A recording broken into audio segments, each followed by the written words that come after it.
שלום, שמי הדר ברקת, אני מדביר מוסמך.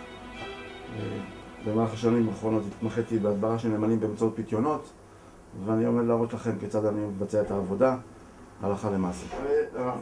אני רואה פה נמלים, וזאת נמלה שאני מכנה אותה סחבנית.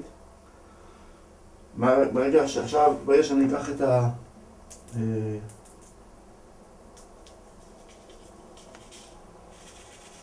האוכל, הן תחזורנה אל הקן. אני רוצה את הנמלים חיות כרגע. קצת מקריאה עליי הסוכר. צריך טיפה סבלנות ולראות לאן הנוחות. מה שחשוב לי זה לזהות מאיפה הן באות.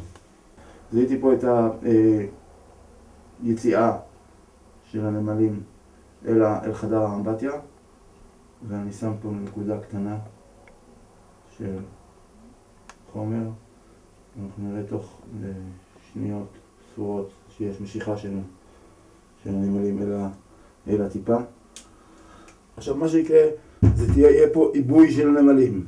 יגיעו יותר ויותר נמלים אל הטיפה הזאת, הן מוצצות את החומר לתוך הגוף שלהן ולא מעכלות אותו.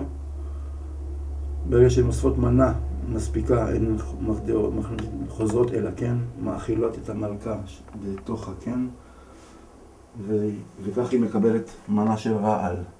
ברגע שהיא תקבל את המנה המספיקה של הרעל, היא תמות.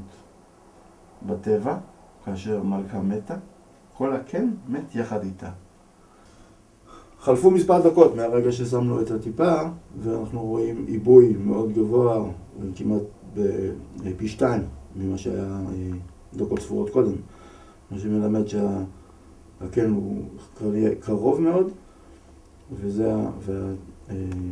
והחומר הוא אטרקטיבי ומעניין את הנמלים, והסיכוי להדברה פה הוא מאוד מאוד גבוה.